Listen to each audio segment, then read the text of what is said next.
యేసుక్రీస్తు భూమిమీద ఎక్కడెక్కడ తిరిగారో ఈ విషయంపై ఒక లుక్కేద్దాం. ఆయన ప్రయాణాల గురించి బైబిల్లోనే మనకు క్లియర్ పిక్చర్ దొరుకుతుంది.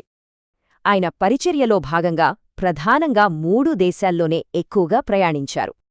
ఆయన పరిచర్యకు గుండెకాయలాంటిది ఇప్పటి ఇజ్రాయెల్, ముఖ్యంగా గలిలేయ ప్రాంతంలో నజరేతు, కపెర్నహోము లాంటి చోట్ల ఎక్కువ సమయం గడిపారు.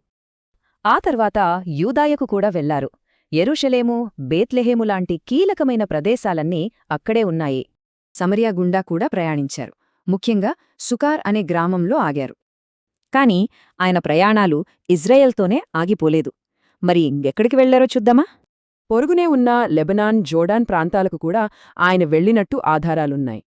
ఆసక్తికరమైన విషయమేంటంటే ఈ ప్రయాణాలు పరిచర్యకు ముందే, చిన్నప్పుడే మొదలయ్యాయి. అవును, చిన్నప్పుడు యేసు తన కుటుంబంతో పాటు ఈజిప్ట్కు కూడా వెళ్లారు. సో మొత్తంగా చూస్తే ఆయన భౌతికంగా తిరిగింది కొన్ని దేశాల్లోనే. కాని ఆయన మాట, ఆయన స్ఫూర్తి మాత్రం ప్రపంచమంతా పాకింది. దానికి హద్దుల్లేవు. ఆయన భౌతిక ప్రయాణం ఆగినా ఆయన మాట ప్రయాణం ఇంకా కొనసాగుతూనే ఉంది కదా.